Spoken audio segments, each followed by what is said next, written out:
Greetings, fellow investigators, and welcome back to our video podcast, Into the Darkness, where my friends and I are playing the KULT Divinity Lost role-playing game. I'm your host, Tom Rayleigh. The campaign is The Black Madonna. It's available from Helmcast. I'm the Game Master, and this is episode 14. The recap will be given by Morgan Llewellyn as his character, Ingolf Eckhart. So, without any further delay, let's continue our journey into the darkness. It is a funny thing to delve into a nesting doll. Delving so deep into a dream that you find yourself thrown onto the shores of another. Perhaps Piotr's doll is merely a window into the answer to a question posed by the American writer Edgar Allan Poe. Is all that we see or seem but a dream within a dream? Time, too, is a strange thing. How easy it is to forget what was once so important. Easy to forget, too, how one's perspective changes with the years. The first layer of the nested dreams of Piotr's past was distorted from an adult point of view. Everything was warped as though it was through the mind of a frightened child. The asylum in Frankfurt under order, reached by us through traveling in a dark car through a dark forest, felt immense and oppressive, a twisting labyrinth of nightmare-choked corridors. Yet within this place there was a beacon, a soft piano playing, and Dr. Natalia Tatalina. She's much younger in Piotr's nested dreams. She recognized us, and we all became our adult selves within the framed reality of a child's world. Does she come to this hellish place in her dreams as well? She seemed to have some vague awareness of dreaming and of coming here, of having been here before. We also encountered Dr. Shaper here, though he tried to have some orderlies drag us away, but they could not overcome our powers within the dreams. One of these orderlies spent some time living as a frog in my pocket, and the other experienced what it is like to exist as a mannequin. Natalia tells us that Dr. Shaper had a quite more abusive approach to child development. But John led us through this place with the doll. We went up the stairs and found a room full of children drawing. Their papers littered the floor, and altogether the drawings made up a horrific visage, one of those avatars, those ugly demons, one of whom touched me in the depths of that hell beneath Pagodin's estate. It stared back at me from those papers. It knows we were there. It was watching us. I scattered those papers, and we found among the children Piotr. Though Piotr, as he must have been at the age when he went to Frankfurt under order, and John gave him the doll. The boy smiled as we plunged deeper into the next nested dream. This time, we were on the outskirts of refugee camp S-17. Once again, our dream powers allowed us to get past the first obstacle, being a sentinel at the gate, and we were quickly brought to the office of one Colonel Nikitin, who was flanked by two impish-looking soldiers. We were led from there to what they referred to as the chicken coops, pits in the ground teeming with feral children, screaming and biting one another, tearing at the wire. So little, yet so full of bitterness, hatred, and fear. And I have a terrible feeling we will soon discover, and possibly experience what could have filled them so deeply with such things. Several of us actually slipped into those pits. In the ensuing chaos, the colonel and his two devils were gunned down, and I turned the sea of latrine flies into a sky of bursting lights to cover our movement into a barracks. There were other children there, though they were rather reticent and quiet, including Piotr. But very soon after our entrance, these children became terrified out of their minds. The terror directed at those of us that bear the mark of Gidiel on our foreheads. I tried to make chocolates for them, but their terror could not be overcome. Piotr was given the doll, and we began to fall through a vast nothingness and past the gaze of that thing watching us from the papers. But before we could reach the next level of the dream, we woke up. Though we may have just woken up into what may be just another dream, with the difference being that we call this dream reality. There we went to an Orthodox church and asked the father there where we could find Bishop Ivan Jazenko, the lictor who had accosted us in Hamburg. The father directed us to St. John's Church. There we met an elderly icon painter named Dmitry Nestorov. He was painting a Madonna that looked exactly like John. He said that he was the one who had made Pyotr's doll, and that he was also an old friend of Ivan Jazenko. This Nestorov was the one who had nursed Jazenko back to health after Jazenko was nearly beaten to death by Nikolai Kalenko and his associates. According to Nestorov, the three men behind the orphanage, Kalenko, Pagodin, and Garudin, disappeared after the siege of Leningrad was over, though I have a feeling I know where they all went, given that one of them touched me after emerging from a corpse.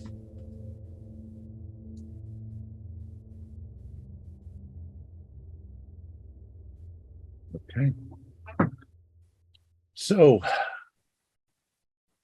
I believe at this point you've all gathered yourselves back together. Remember, though, it's still fairly early in the day, is it not? Yes, I believe Dieter was going to put the word out and see if he could find anything through his contacts about Garudin. Yeah, I was. And one of them would be sending a sweet letter to my wife, who I would not tell any of them. Well, ex-wife, should I say. Not telling anyone I sent it to her. So, nothing comes back immediately to you, Andre.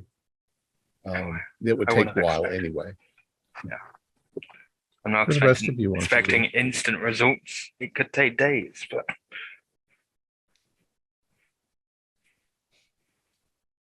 what do the rest of you is there anywhere else, like public record, that I could seek information about Garudin, who he was, kind of at a benign level, like any public record about him, that kind of thing? Well, I mean, this is a major city, so yes, there's going to be huge libraries and universities and town halls, and all those things will be here if that's what you want to look into. Yeah, that's what I'll seek that out. Okay. I'm doing something parallel to that. I'm looking for reference libraries, probably towards the more either academic or esoteric end of the scale. Okay. Places that have public access, though, so probably it's going to be a relatively small number. Right. Now, I don't know if some of you have old academic connections, but those might be helpful if you wanted to get into some of the more secure areas. That is assuming you're willing to reveal that you're here and you're not actually those criminals that are that escaped from Berlin somehow. Has there been any more word about us on the news in regards to that? It's dying down, but it keeps coming up on the news. You're all considered fugitives. Mm-hmm. Though there's no indication that they know that you're in Russia. Okay. They're still looking in and around Berlin.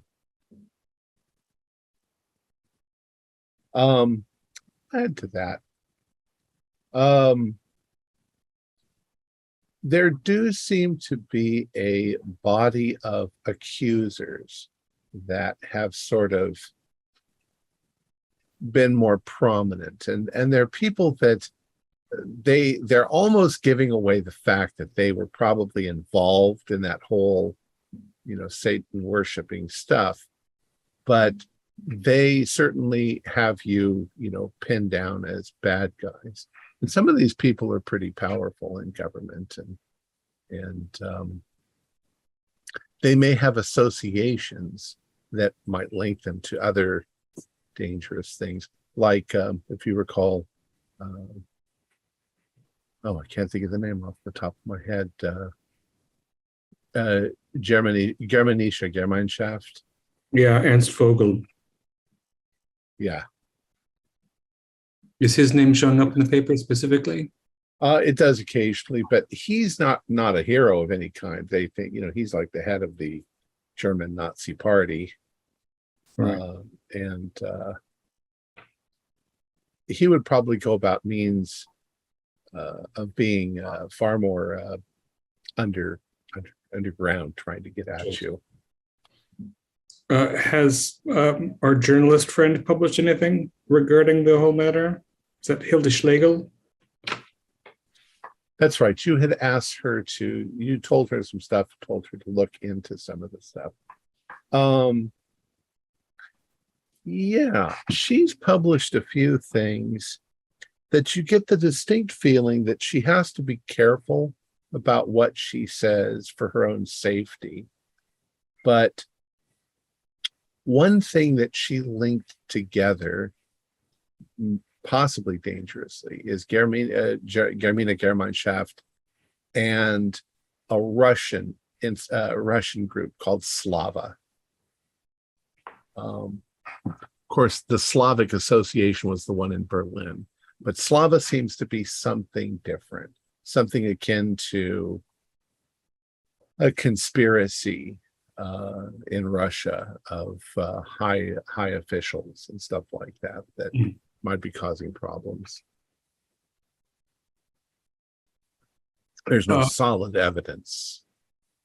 Does Slava in Russia exist as a nonprofit or a think tank, or is it a political group?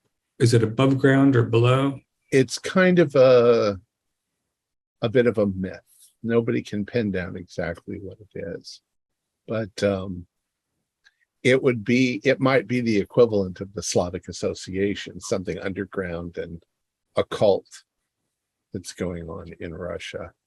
But whether you can pin it down to it actually existing, or that all raises up your hackles, because you kind of wish that it was easy to pin down. If it was easy to pin down, it'd probably be harmless.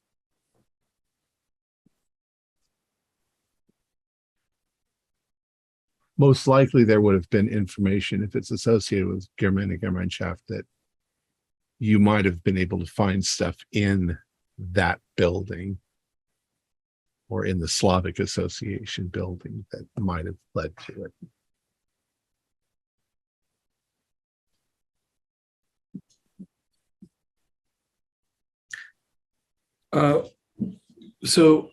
Do we, Petra, John, do you think you were looking at different institutions to visit? Sounds like Probably. John's is a little more esoteric than mine is. I think that maybe, despite my esoteric leanings, since I don't know my way around, and I'm still studying the Cyrillic alphabet, maybe a public institution is going to have sections in French, German, English, etc., where I can look for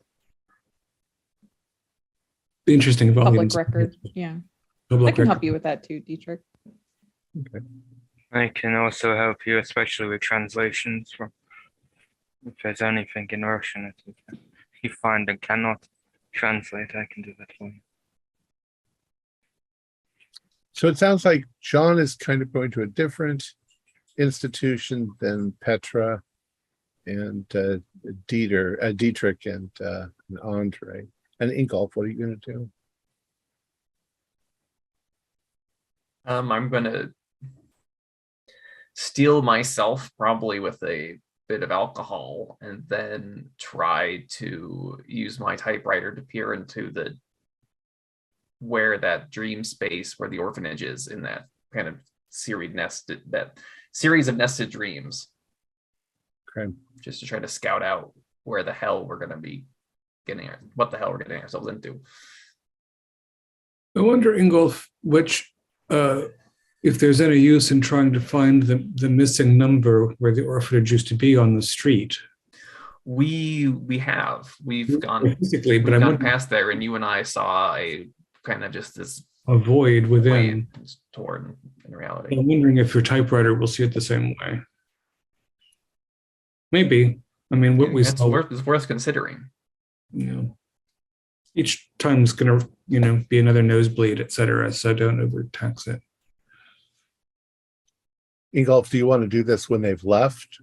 Or I probably want to do it while they're here. I think after the church, we can all go back to the rooms, freshen up, make our plans, and keep an eye on him in case he goes into seizures while he's typing. I don't really like the idea of him doing it alone. so you want to visit the libraries first and then come back and do that with Ingolf? Is that what you're saying? Yeah, Did I misunderstand? That makes either before they go to the libraries or after.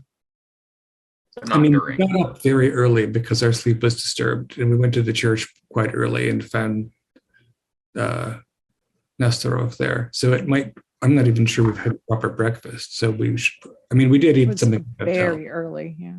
Yeah, beer before some libraries even open. So let's do Ingolf and make sure he's rested before we head out. Got to make sure Ingolf is safe. Now, Ingolf specifically, where are you trying to look? Now that falling through that dream space into what we believe would be the orphanage, that's where I want to look. Okay. So you're trying to look into Dream, I almost said Dream Lausanne, Dream Leningrad. Yes. All right. So you prepare yourself, you get your typewriter ready. You find that you almost hate your typewriter because these experiences are not pleasant at all. Go ahead and do your roll.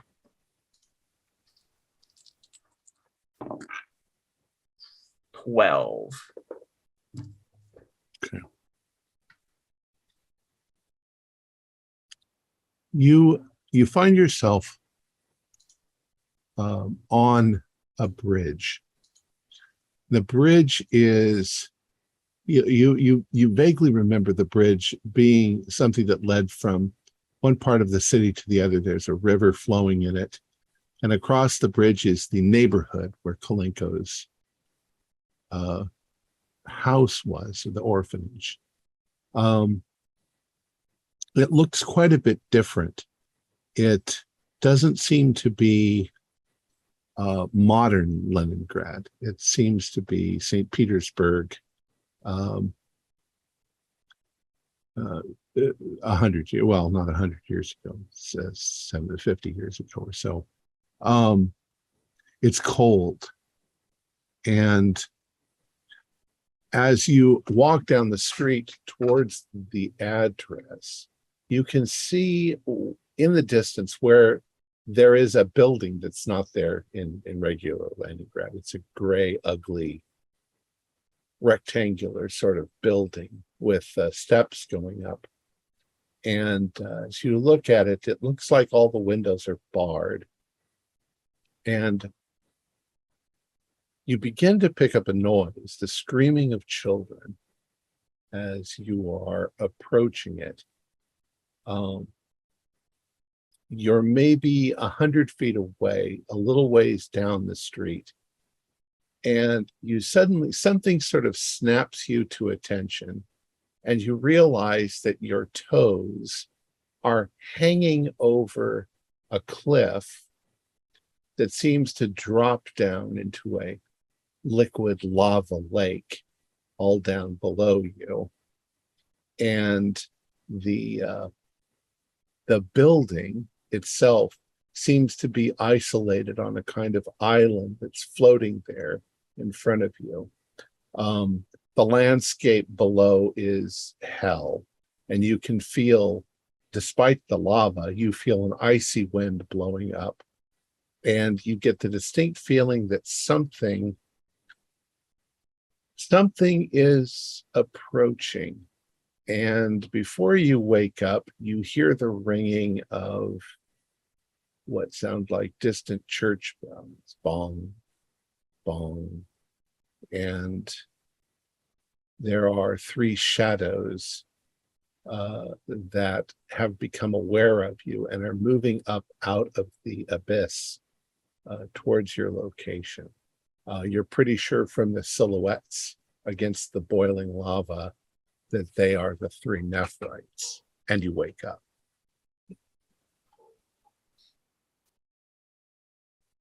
Are you all right, Dieter? What did you see? You mean Ingolf? I did mean Ingolf. I'm sorry. Ingolf, are you okay? I think Petra is not with it at this moment. I'm not with it. It's too early. The orphanage exists in a dream space. It looks like old St. Petersburg 50 years ago. But the orphanage itself, when I approached it, I nearly fell down into this massive trench or pit that was hell. It was like that place we found beneath the estate. The orphanage itself exists on an island in the middle of this kind of chasm of lava and fire, but it's cold. It's all bitterly cold. The windows are barred. Physically, Big great building, children screaming. It's horrible. physically, you started out near Kalenko's earthly asylum. Is that?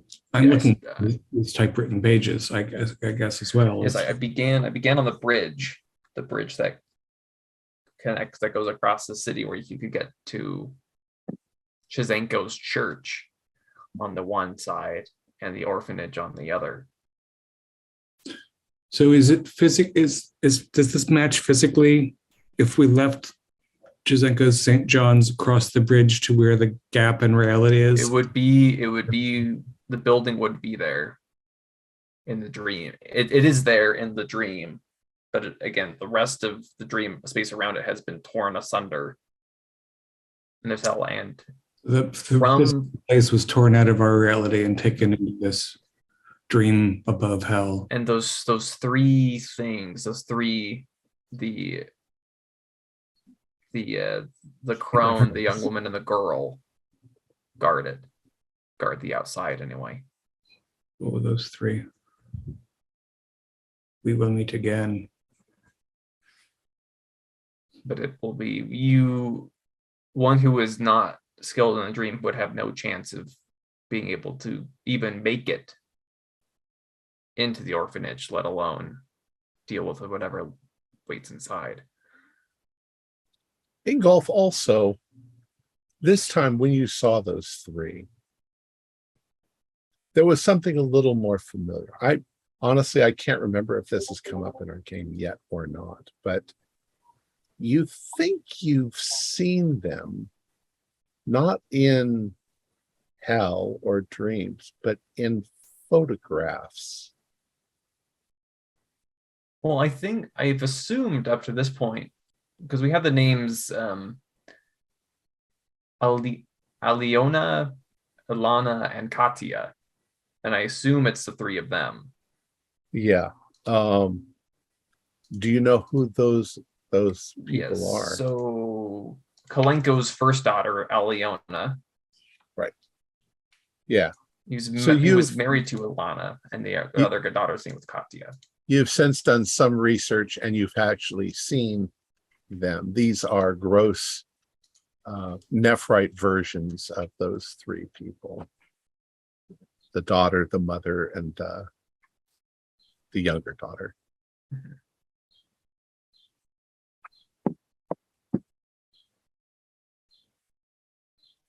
Yes, it seems that all these disappearances, the disappearances of the three men and these three women, they never really went very far.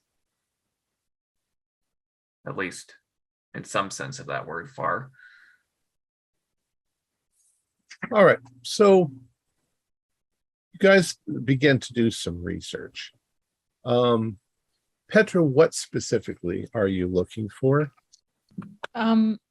Anything I can find on Garudin. Garudin. All right.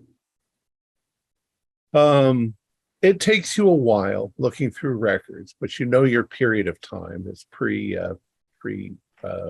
Siege of Leningrad. Mhm. Alexander Garudin was a politician in Leningrad. He seemed to have gained a great deal of authority and power almost overnight. He was assisting Kalenko funneling children in that direction, but it seems there were a lot of accusations involved, but nobody could pin anything on him. But all of his political rivals were killed or murdered during that period to give him that kind of power. After the siege of Leningrad, he seems to have vanished off the face of the earth. Nobody knows We what having happened. a lot of those vanishings seem to be happening. There are two other names that show up occasionally in association with Garudin. One of them is Ivan Pagotin, Mhm. which I believe you already know had a lot to do with Kalenko. Yes. And the other one is a name that you haven't run across before, Yuri Ignatiev, who it seems like he might have been a big shot in the underground, in the black market, possibly doing just as many nefarious things, but his association with the other two seems to be there as well. What was his last name? His surname? Ignatiev, Ignatiev.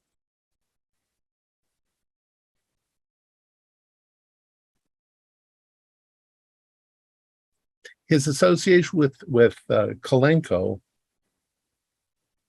doesn't seem as solidified.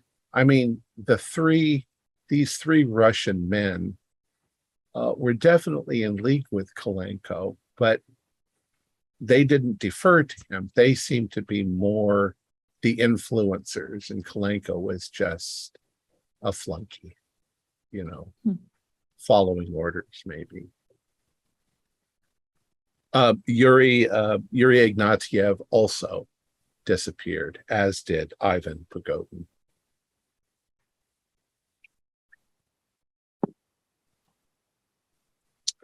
John, you were looking into some of the more esoteric things.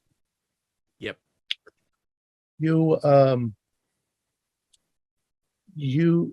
get the assistance of one of the people who works there as they seem to be rather scholarly. They seem to like to chit chat about bizarre little things. And do you tell to what extent do you tell him what you're looking for? Kind of probably in broad strokes, but almost like I don't really know what I'm looking for because I don't. Right. But I'm looking for somewhere where there's an intersection between maybe mathematics, physics, geometry, and the occult. So maybe looking at sacred geometry and then working out from there, looking at ritual practices, that kind of thing. Okay. Well, he has a lot of philosophical ideas and so forth.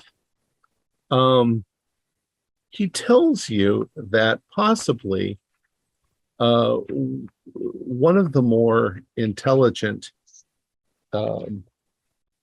real people who's into the sort of esoteric magics and stuff like that is a fellow named Nigel Harcombe. He's an Englishman. He's pretty sure that he resides someplace here, maybe not in Leningrad, but maybe Moscow. But he's a very hard character to find. He's got shadiness in his background, and he tries to be alone. But rumor has it that he's a fairly powerful practitioner of the occult. And he looks around in there, and he leans over and he says, "Do you know what a death magician is?" Kind of shrug. So Well, I presume it's someone who does a lot of death. stuff. So like Something, playing chickens, that kind of thing. Something like that. If you're interested in that sort of thing, even then you might not be safe in finding and speaking to him. But let's just say if you're not really interested in that sort of thing, we'll leave it at that. Dangerous people can be quite... There's things associated with him that are not very nice. Do you give him any of the details about the case you're working on? Probably not, because loose lips sink ships and all that kind of stuff. We don't know who to trust. He could be a random guy. He could be working for a Razide or Lictor. We have no idea. Right. So you end up not finding out much. Probably the Slava shows up once in a while in your things. It's all very shady. There's no solid information that you can find on it. But you spend some hours doing that. Dietrich, what you were looking into.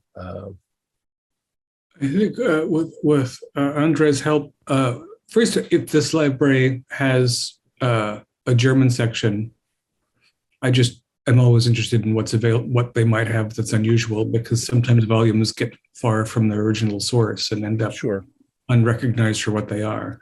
So if there's anything esoteric or exciting that I can read in the original in this library. There's a large section of German books. I'd say probably nothing that you haven't already run across. You do run across a very odd copy of Untitled and KULT, but that's another game entirely. It's the only German one that I know. But something odd happens to you. There's a moment when you are alone in the stacks, and you're looking through the books and something like that. And a gentleman, he looks like he might be in his mid-30s, rather handsome looking fellow. He comes walking down the stacks where you are and glancing at the books, and he sees you and he says, "Oh, looking for something interesting, are you?" In German? Yeah, he'll say that in German.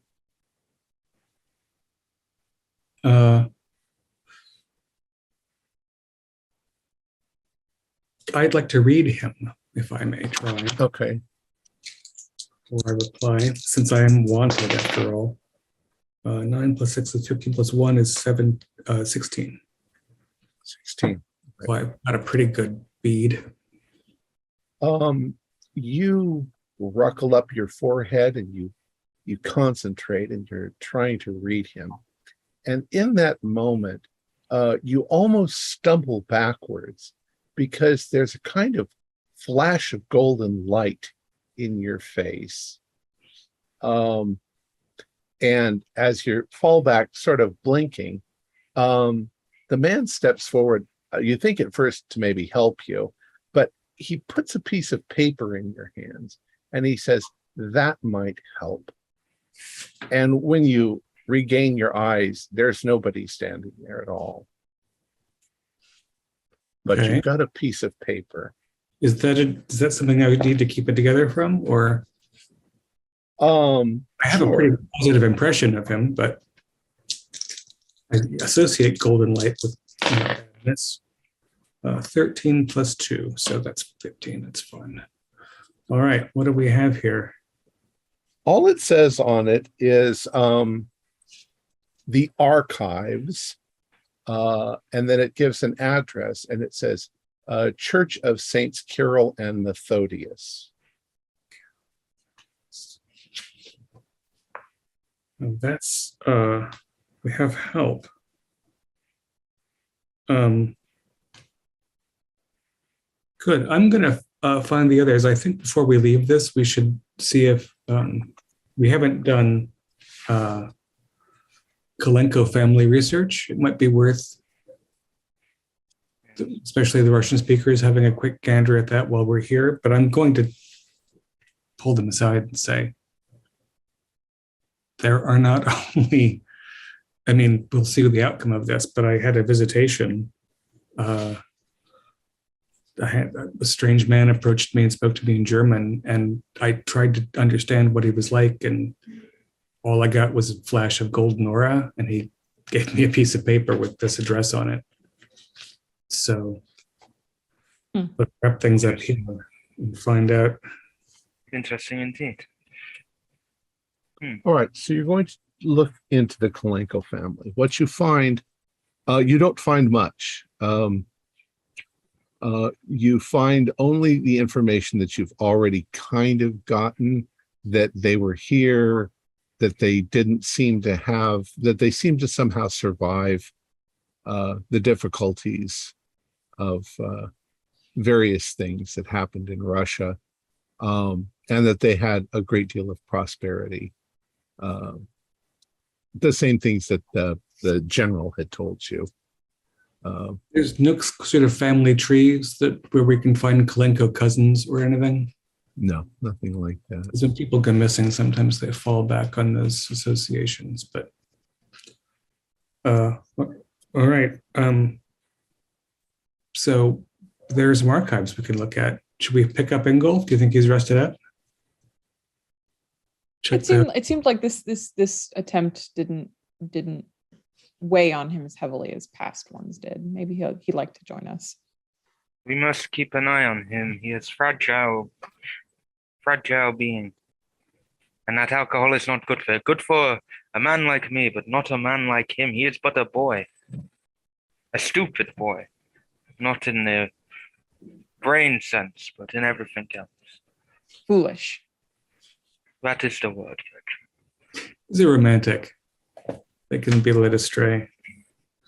Can you, do you already know, Andre, where this Church of St. Carol and Methodius is? Would I recognize the name? There's a lot. Yeah, I mean, you would recognize the name, but only because you're Russian. Everybody in Russia knows Dietrich, Saints Cyril and Methodius. They're very popular saints. I haven't been here in a long while. I might. It would be in any directory, but you've got the address. Right. It can't be that. It can't be that hard to find. We have the address after all, and I can translate any street signs or whatever, or we can. Is this far enough needed to get a tram or something, or can we walk there? Either or. Say that. Boy. A few minutes. A good walk wouldn't do us too badly. Well, if we're going to gather up Ingolf, maybe we should get John as well. Go as a group once again. You can see if he's gone back at least. Sure. Okay. Yeah. So we'll say that you manage over the course of the next 20 minutes or so to all get back together. I hope you're not taking that with you, Dieter. Take it everywhere with. Goodness. You never know. Never know. You never know indeed. I don't remember it doing any good at my bookshop, but I tried, but when long range against a handgun, it's not so good. The note that I was given, is it in handwriting or is it typed? It's handwriting. Does it look like India ink or a ballpoint pen? Yeah, I'd probably say India ink. Is the paper nice? It's nice paper, yeah. And no the handwriting is very legible. Does it have a watermark? You don't see a watermark. I'm going to put that someplace. I'm going to fold that into a book because that's a weird artifact. And off we go. So you arrive at the Church of Saints Cyril and Methodius. It's a fairly large church. Once again, there's a lot of them. The church seems to be dedicated to two saints. In all of the icons, they look like two old men with long beards. Are any of you familiar? I guess maybe Andre would be Russian history.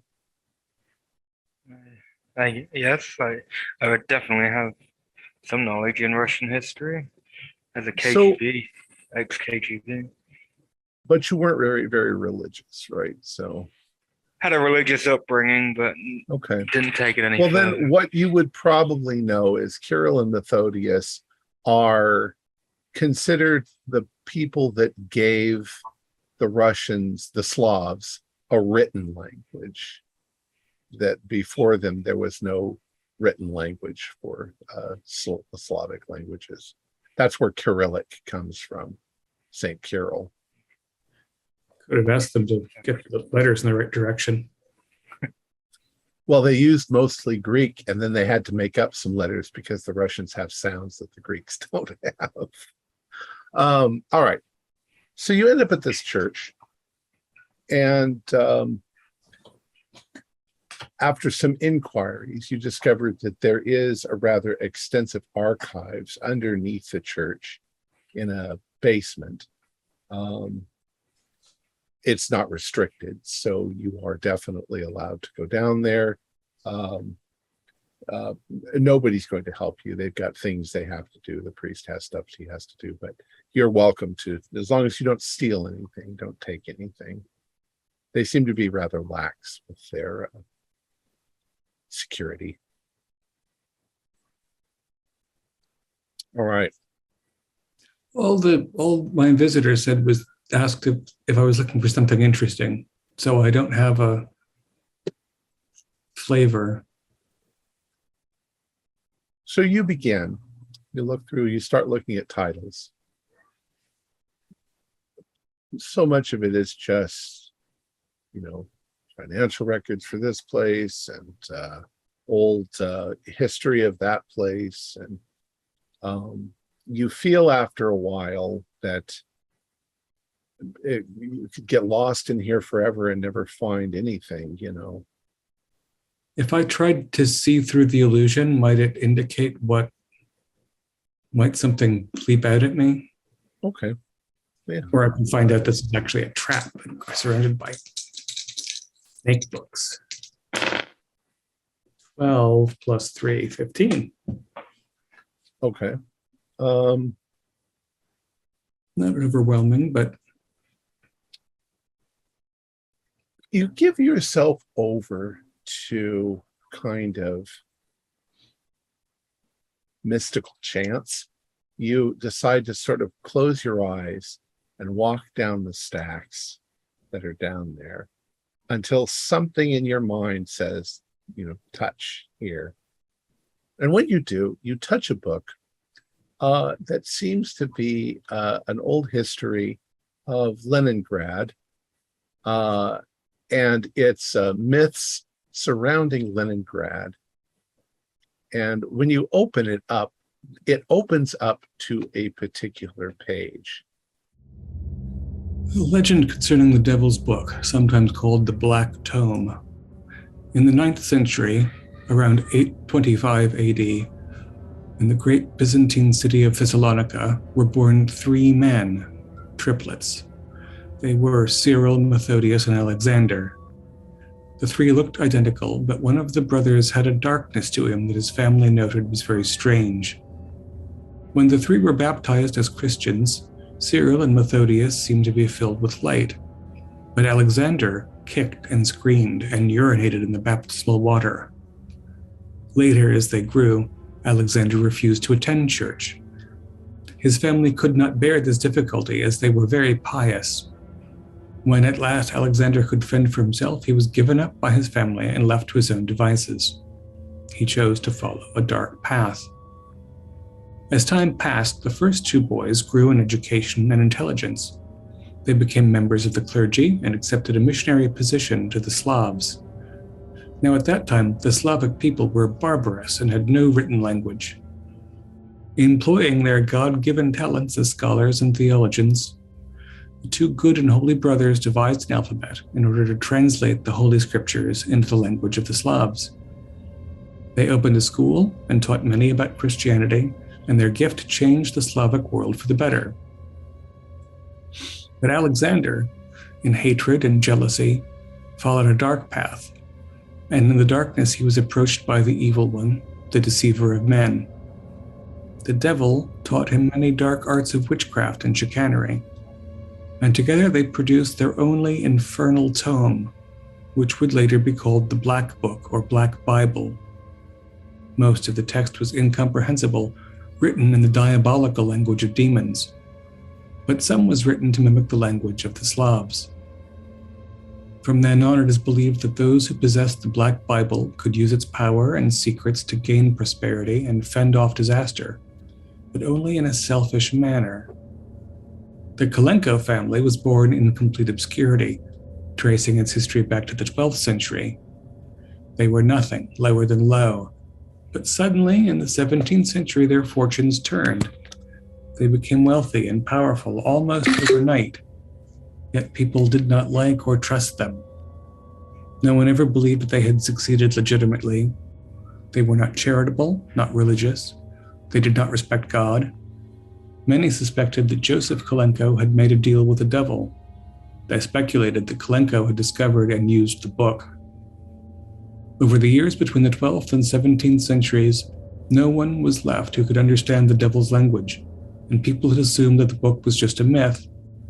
But some of the words were supposed to be a summons to Alexander and the darkness behind him.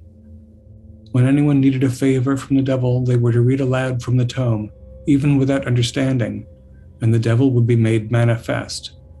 He would come and make a bargain. But evil begets evil, and each time he was summoned, he would demand a greater and greater price. At first, it would be a favor to bring a ruin on a churchman. Then it might be to cause harm to someone. Later, he might demand the sacrifice of an animal, then a servant, then a family member. Where would it end? The sacrifice of a household, a city, a country, the whole world? In the end, it all comes to folly. The devil cannot win against God. His Holy Mother herself protects all of Mother Russia, and she will always do so.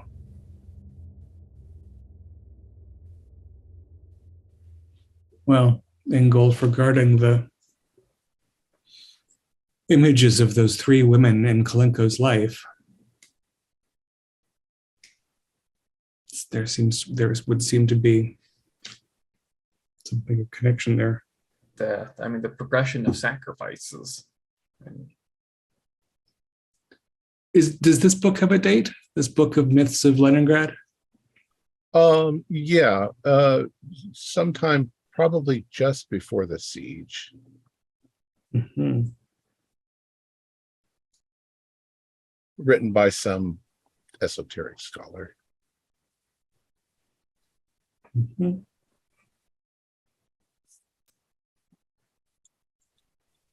Wonder if the book is extant somewhere physically. Wonder if the book could lead us to Kalenko, perhaps even. I mean, if the book is extant or if the author is still alive. So, I mean, it's an awful, being published 50 years ago. Yeah, By an older scholar, perhaps. He's, between Stalin and the war. Yeah.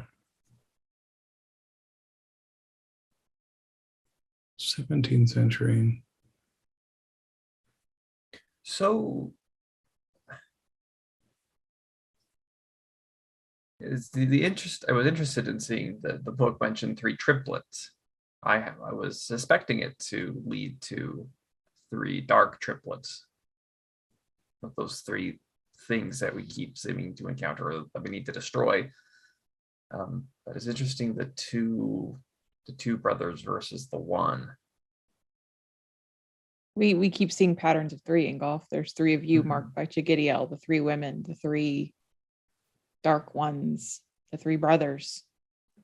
The three terrible boys and the three good boys that protected people who were at the asylum. The rule of three. I mean, it's considered quite a holy number, isn't it? Yeah, it's just all over. So what would you like to do next? We should give the nice keepers of this library a decent tip. Well, it's not actually a library. It's just the archives under the church. You give the donation to the church. Are we taking this with us? Diabolical language. I've never heard of such a thing. Yeah, that's interesting. I mean, I'm familiar with Dr. John Dee trying to record the language of angels and kind of Enochian magic, but I've not heard of the language of demons. To answer your question, Petra, I don't know that we need to have it. I've taken notes, and they asked us nicely not to steal anything. We can come back and revisit it if need be. Doesn't seem like it's a holy object in its own right. It just was what we needed to find.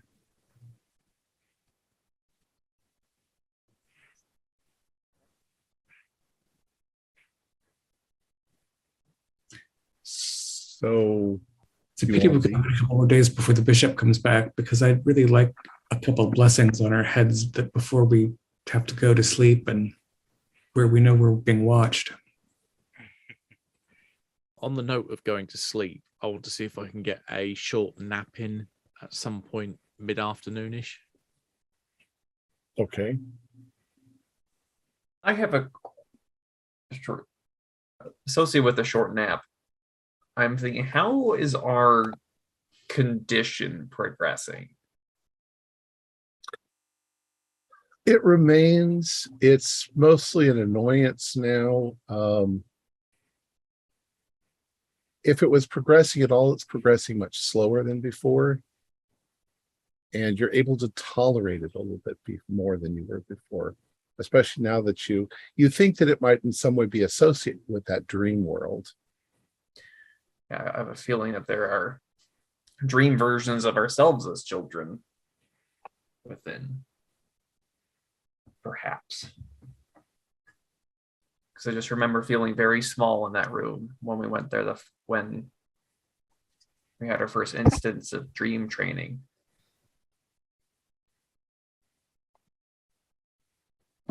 So are you going to head back? Your research, at least at the moment, has come to an end, and John wants to take a nap. Suppose so. John, you come back and you just go into your room and you prepare yourself and you lie down. What would you like to do? When I filter off into my own dream space, I want to use my dreamer advantage to go searching for where this Nigel Hawthorne? Nigel Harcombe. Yeah. Nigel. I got the first name at least. Okay. Yeah, where see if I can find any information about him out there in dreams and ideally where he might be. Okay. So you fall asleep, and slowly but surely you begin to manifest yourself in the dream world. It does seem like it's Berlin or back where you were in Russia. Back where you were in Germany. But you can move very quickly from one place to another. Where would you like to go? How would you like to find him? Oh, that's the definition on the dreamer advantage is looking for information. So I presume it's going to be a combination of looking for any path I can try and build between me and him, but I've got very little to go on. So maybe things like death was mentioned, so graveyards perhaps. Okay. And yeah, just try to form some kind of route by association towards info that might point to where he is. Okay. Go ahead and do a roll. Let's see how you do. 8 plus 5 is 13, plus my 4 soul, 17. Okay, very good. You find yourself traveling in a manner that leads you to believe that you're moving in part through time and partly backwards in time. You see an English estate, fairly large one, and you see a child at play. He's blonde, fairly good looking, for looks like he'll grow up to be a handsome young man. And he's playing the wizard. He's using what is amounts to a stick and using his imagination. But then you see a thing. It looks like a nephrite, but not like the others. It's some sort of male nephrite thing, and it's walking towards him through the garden, and he doesn't seem to see it, but it comes close to him and he leans down and it begins whispering in his ear. And the next thing you see is him now as like a 30-year-old, and people are around him, but they're calling him Jonathan. And after a few moments, you hear the last name, Westlake, Jonathan Westlake. He seems to be mumbling and having conversations with him, but somebody comes up to him while he's standing there and tells him something that upsets him very much. And the next thing you see is a funeral. You see him at a funeral with other people, and they're crying, and 2 coffins are being lowered into the ground. You get the impression it's his parents that have died. And then you see him as a bit older, maybe in his 40s. And he is in the woods. He has created a kind of makeshift altar. He's bared his arms and he's bleeding, and he's doing some sort of ritual. And that nephrite thing is standing over to the side, whispering to him and telling him how to do this ritual. And he seems to be calling things up. And as he's doing this, 3 men come walking up to him, and they are the 3 Russian men in the beginning of the story. And they seem to all know one another. But then he turns and he looks right at you, and the dream stops immediately. He smiles a little bit as if he realized you were watching, and it doesn't bother him, but the dream immediately stops at that point and you wake up. Okay.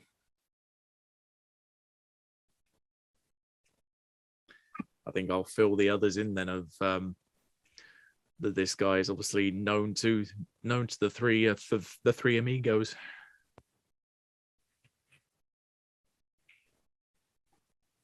Well, that seems like, first of all, I was enjoying the sandwich and you totally put me off. So thanks for that. Oh, you don't eat, Dietrich. Just don't eat. Cut out the food. Just alcohol. Except you, Ingolf. No alcohol. But no, why? Why? But John, that is interesting. That reminds me, though, we need to pick up more vodka on your way back because we've run out of vodka. Just hot, cold, and vodka. I know, running out of vodka in Russia. I didn't know it was possible. Ingolf, if I see you pick up a bottle of vodka, I will slap you. The point being that he's now going by Harkon fellow. If he was buddy with the people who infected us, then he certainly knows of their strange death and that there are some locals on the run. So we can't approach him directly at all. I mean, all he has to do is call any authority if he wants to take care of us, even if he can't wave a wand. I was thinking of seeing potentially if he could, well, based on what I first saw of him, I was thinking, oh, maybe if he is some kind of magician, he might have some kind of ability to be able to affect Nephirites, which could be quite a handy thing to have in our arsenal, especially if those three ladies pop up again. But not now I've seen that. Knowing that he's connected with them, that just seems a blatant bad thing, TM. A giant red flag. But we could go on with it in caution. We know what you know. We've seen it. We have prepared. It's Moscow, right? That's where he is? Yes. That's what it seemed. Mm-hmm. We need something. Yes, he might be involved with them or whatever, but it might be useful, more knowledge for us. Knowledge is power, after all, as some people like to say, even though a gun is just as powerful.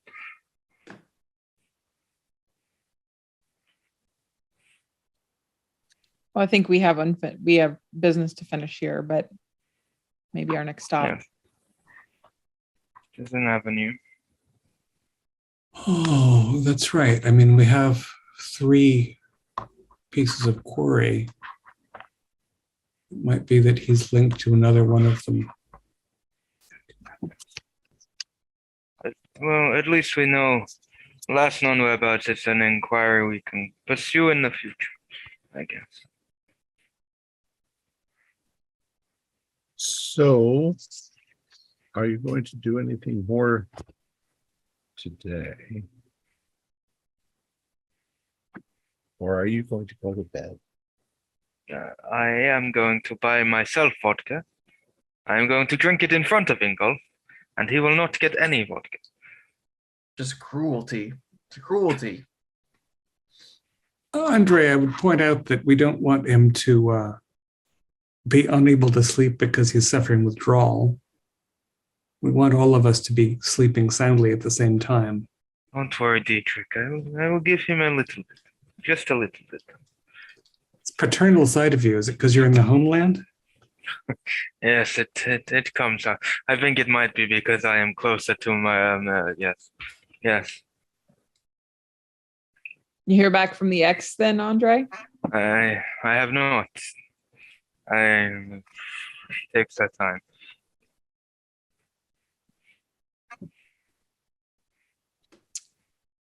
I don't have anything, I think, until we rest for the evening. So at some point, you all go to bed. And it seems that as soon as your heads hit the pillow, you suddenly find yourself at a railway station. You're all standing together. The train seems to just be leaving. And you realize that you are at the railway station in Leningrad. But this is different. Half the buildings in the city seem abandoned. There's a stench coming from the platform farther down. You can see that there looks like there are dead bodies lying on the platform. As if somebody stacked them there, and they look frozen. It's very cold where you are. But you're all there, and you're mostly aware that this is a dream. It seems very much like the dream world, but it's definitely Leningrad. It's the time of the siege, I would believe. Welcome to the siege, friends. I'd like to dream us all heavier coats. Okay. We don't want to be sapped. 8 and 6. So I'll take a leaf from Andre's book and arm myself. Yes, I will make sure, obviously, I am armed in dreams. All right. I got 13 on my office. You move from the train station onto the main street. You know that if you follow along this road, you'll come to that neighborhood where St. John's Church is and the bridge leading over to the other side. What do you guys want to do? I think we should stop into the church and see if anyone's there before we go over to the orphanage. It's on our way. Okay. You come to the church, and as you're approaching the church, it alone seems less dreamlike than everything around it. I mean, the city is under siege. The city is dark. It's there's windows shattered out and occasionally dead bodies frozen in the snow. But when you get to the church, it seems rather bright, and there seems to be light coming from the windows. You go inside, and you can see that there are people. It looks like wounded soldiers and civilians, and they've filled the church with places where people can sleep on the ground. But the people don't have features. They're bodies, but there's no details to them. There's faces, but the faces are mannequin-like. They're not interactive. They're just souls stuck in this sort of siege of Leningrad. And as you look over, you can see Dmitry Nesterov. He's sitting more or less exactly where he was when you went there. He looks more or less exactly the way he did when you saw him in the actual church, and he is painting the same icon that he was painting, just working on it. Your work Wondering ethic if I is have a something to halo. be admired. You come up behind him then? Yeah. He turns around and he looks at you, and a sort of confusion runs across his face, and he says, "Why, you're not supposed to be here yet." Yet? What do you mean by Come yet? back when you've finished, he says, and then he turns back to his icon. So our friend, the icon painter, is more informed, at least when he's asleep, than he appears to be. Not very Well, old. I hope this isn't going to play out like it did for Chizenko. I hope we're not crawling back here broken and bloody. Yeah, we can hope. Chizenko was mortal in the real world, and we are at least not in the real world. That is true. Yeah, what's a little bit of blood? True, but I mean those three, I don't know, Nephirites, I suppose, weren't in the real world for Chizenko either. So, You leave the church, and you start heading towards the bridge, going over the river. Something on the other side of the bridge, just as you're about to go onto the bridge, Ingolf, something's different. It almost seems as if it feels larger, like there's more danger than there was before. Worse. As you all step onto the bridge and take a few steps, the bridge is suddenly gone. Well, from there on, it's gone. It's as if it had crumbled away. Down below you, the river is made from lava. And way off in the distance, you can see this gray building that Ingolf described. Ingolf, from your perspective, the hole has gotten larger. And it's slowly moving and eating bits of Leningrad as it grows in size. It's expanding. It's slowly consuming this place. And you hear the bells once again, like giant church bells. And in the same moment that you realize that where you're standing on the bridge, you obviously can't go any farther forward on the bridge. But when you turn around to look back, the three Nephrites are back towards the base of the bridge, and they're moving in your direction, blocking your path. What'd you guys do? I would like to give myself a pair of angelic-like wings. We had the same idea. You can try.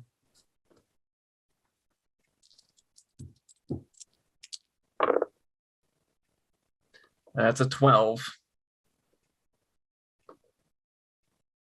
John, how did you do? Yep, I'll roll. I was gonna say I'll wait for. Also 12. Yeah. 8 plus 4. How about the rest of you? What are you guys are trying to do? So I can't manifest out of nothing. It's not within my ability, but I can make changes to the weather. Could I make like a thick fog roll in? I have a feeling they'll probably see us anyway, but just, some kind of cover maybe. You can try. That's just 11. Andre, what did you want to try? Well, I have my weapon. I might try and copy what Petra is doing, try to conceal using the weapon. Okay. Interesting. No, that is 9. Okay. And Dietrich, what are you going to do?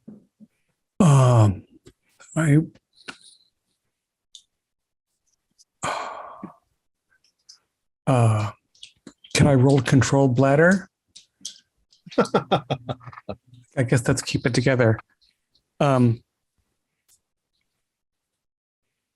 Yeah, I think a fog is not enough. I'd like to make a wall between us and them using the bits of bridge that are physically extant. It's right there. Okay. And I rolled a natural 17. So I've got some effect. All right. So Ingolf and John, you sort of halfway manifest pinions on your back that let you. They don't look big enough to actually allow you to fly, but they kind of manifest themselves. Petra, it doesn't really get foggy. Maybe the wind blows a little bit. Andre, you didn't. You failed. And Dietrich, you got a 17. There is a gwoomph sort of sound. And at first you think a wall appears between you and the Nephrites. But in fact, a wall appears going all the way around you. And in fact, over your head. It's like you're suddenly in a hall of some sort, a grand hall. There are marble floors, and there are archways. There doesn't seem to be any way in or out. There are no windows or doors. And an instant later, the three Nephrites move through the wall as if they're kind of ghosts. And they are moving towards you inexorably, slowly, not particularly fast, but they mean to move. What were their names when they lived? Sounds of barking now. Their names were, I have them written down. Aliona, Alana, and Katya. Yeah, I'll call out to them with their human names. Okay. As they're moving towards you, and they seem to be picking up speed, when you say their names, they suddenly stop dead in their tracks. And the little girl says, "Who are you? How do you know our names?" We are travelers who were also intended victims of Kalenko. Victims like you were. They begin to move apart, almost as in that sort of feeling like they're going to try to surround you, although it's not quite as easy as it might seem. And Aliona says, "We are Chikadil's servants. You are his enemies. This domain belongs to one of the three incarnates, one of those you freed from the three innocents. Those were the three children saved before the portal closed and who grew into men. They thought they had escaped him. They did not understand what resides within them." And they began moving towards you all again. Well, I want to use my advantage of divine to command them to stop. Go ahead. I can. Ooh, that is a 15. Your a kind of light shines out of your hand, and they stop once again. And one of them says, "You cannot stop us. We are commanded by Chikadil to destroy you. It is our purpose." But for the moment, they've stopped in their tracks. What do you want to do? Okay, well, I'm stopping them. Anybody else want to? Oops, we can't hear you, Matthew. Sorry. I thought I'd push the button. Is it time to forcefully drag our lictor friend into our dream to help us the fuck out here? I don't know. No, that's what I'm asking the others. Oh, Do something. I was just going to call on Bina's name. Yeah, I would welcome a physical presence. Okay, give me the lictor. Forcefully drag him into the dream. And shoot. are you going to shoot, Andre? I don't think it's a good idea, but I am going to shoot. I will shoot with my violence. Let's hang on. Oh my God, I realized that I've got like 3 million different weapons advantages that I have to apply if I shoot.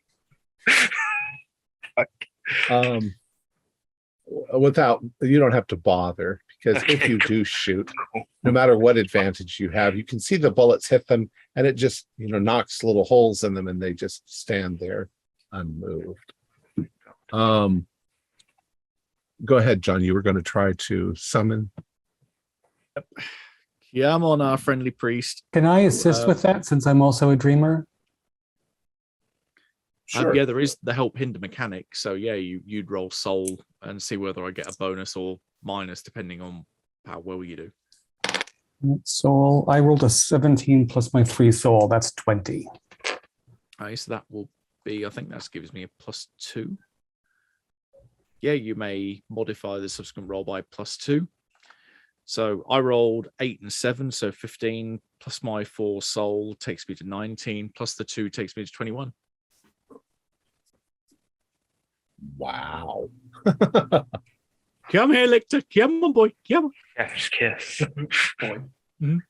Unfortunately, your voices seem to reflect off of the walls of this chamber that you're in.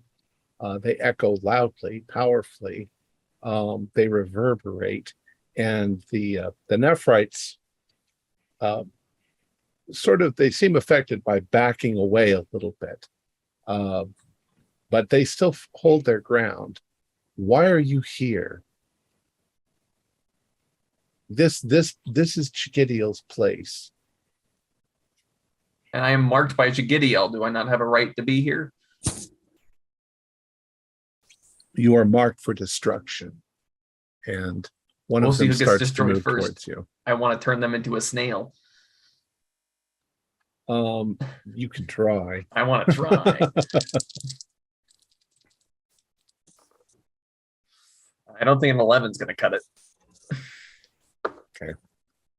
Nothing happens, and it begins moving towards you. It's like, why are you attempting this? Why are you here? Why would you come into Chigidiel's place where we can destroy you? We are sent here by Bina.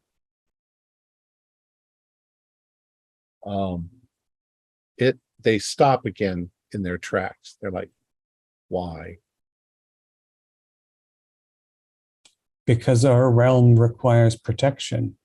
Chigidiel can remain here, but our realm is not to be taken at this time. But why have you come into his realm? Not telling. They take steps forward towards you. Should we wake up now, friends? Anybody wake up? Feel like we should. Yeah, No place like probably. home. Manifest some red slippers, click them together. Yeah. Well, we need a tin man, a scarecrow. You can all try keeping it together. Oh, Jesus Christ. 18. 16. Same here, 18. 17. Yeah, keeping it together. I don't know about Dietrich. We cannot hear him in the void. 19. So you're all keeping it together. Power of friendship. What Chigidiel doesn't have. The little girl steps forward again, and she's like, tell us your purpose. Tell us your plans. Little one, we're here to save. No, don't lie to her, Ingolf. We're here to destroy the orphanage the way it should have been destroyed before. All three of them suddenly take a step backwards when you say that. The matron, the mother, she steps forward and she says, Kalenko was my husband. He forced me to bring the children into the orphanage, to trap them so that Chigidiel can use their powers. Would you release them? Yes. This place holds all those who did not escape before the portal closed. Their dreams are held captive here. You can let them go free, but do not dismiss our words. We are bound to try and stop you, but we are not. We hate Chigidiel.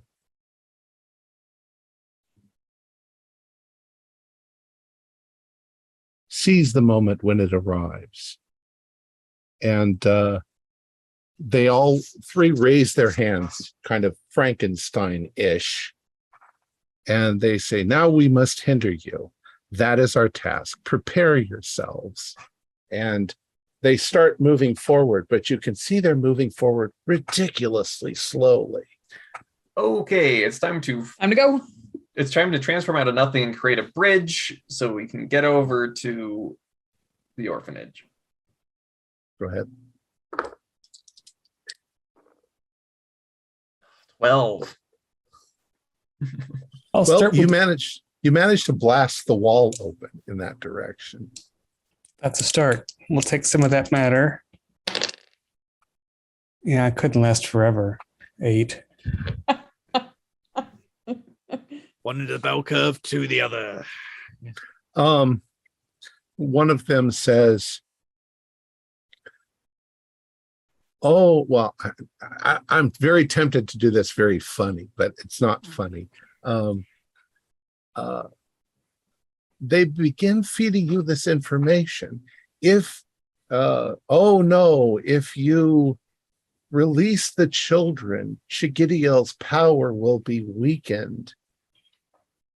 Cannot And allow this. we cannot allow this. And they take a couple steps towards you. But they're obviously Right. Our hearts yeah. aren't Let's in go. it, you know. Let's like- let's What go. do you need? Again, What do you need? I'm trying to create this bridge. Oh, if you've made a hole in the wall, I'll try and follow up afterwards and build it through the wall. okay. Go ahead and try. Slightly better, 14.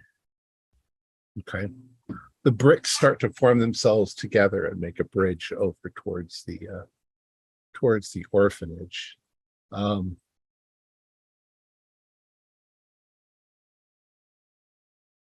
One of them says something to the extent of,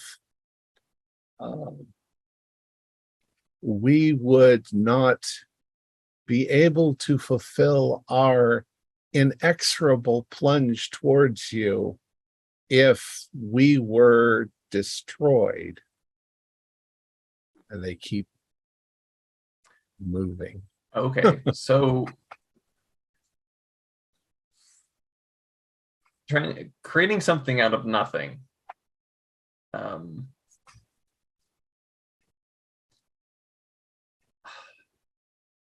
I'm trying to think of a way to destroy them because the bullets didn't really cut it. Perhaps if there were a hole in the floor and they fell into the lava, they would be destroyed. I'll try it. Between us and them, a great gap in the floor.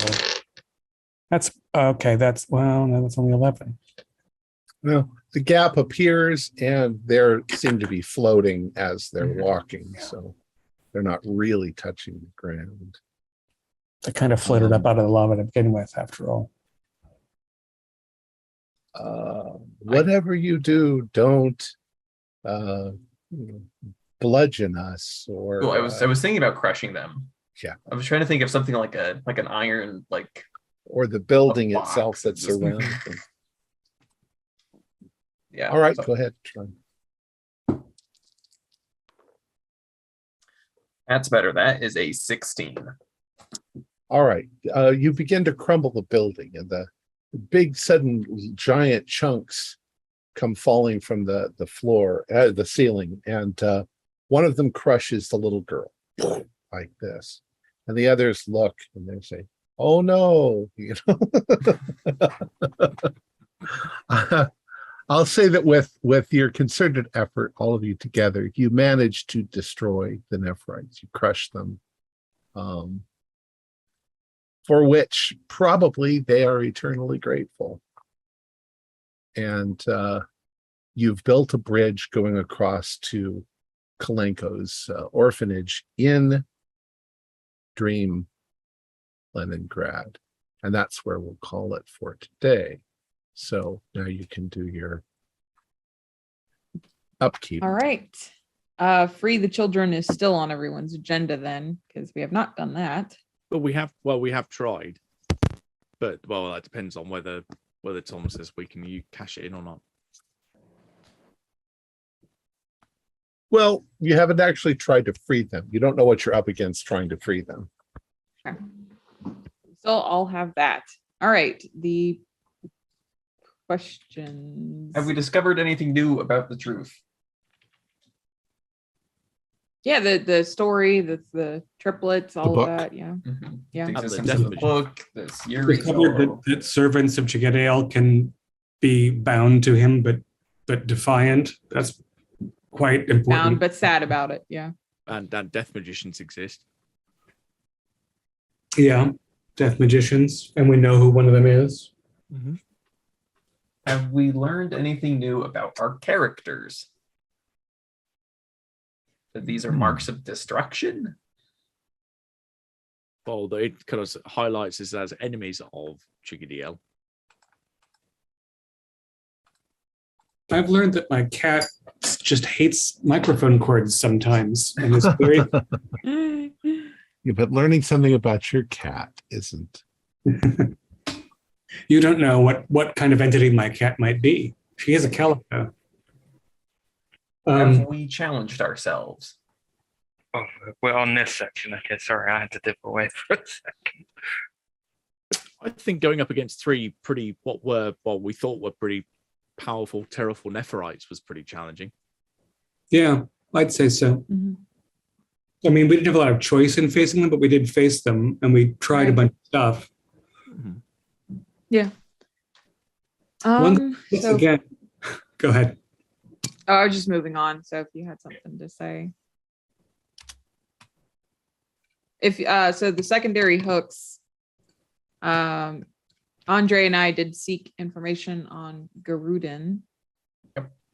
And I had Uh, Kalenko's, and I certainly studied Kalenko's. Yeah, and Ingolf, you did the dream, Yep, I look at things with your I typewriter. snooped a little bit. Did you do yours, John? I went looking for information on time and space rituals, but found a death magician instead. But at least I tried it. So everyone needs another dramatic hook. Yes. What about this Nigel person, now known as John should Jonathan Westlake? Nigel try to Harcone. find Nigel Harcone. Yeah, we Yeah. probably have to we have to research the character Jonathan Westlake, who is now going by Right. Harcone. Again, I can try and spy on him in dreams, even if he does know we're coming. I think some people should investigate more into this Russian group, the Slava. Mhm. Yeah, that's probably a good thing for me. That's a good thing That's for fine. Andre. Absolutely. Let's get the slow. So John, you'll look into follow Nigel in your dreams. Perhaps Diedrich, Right. being a rare book dealer in your past life, could look into this Devil's Book Oh, yeah. some more. Yeah, More to we're glean looking at there? the Black Book. Well, yeah, I kind of feel like we got the Black Book story, but there might appear in other locations or with other characteristics, or link us to other people except Kalenko. So yeah, I think Black Book is not unreasonable. Okay. And I can do more of just like the is there anything more we could glean about Nigel Harcone via like standard research, or is that really going to be like a go confront him in Moscow situation? So I can do like traditional research like work on some of these people.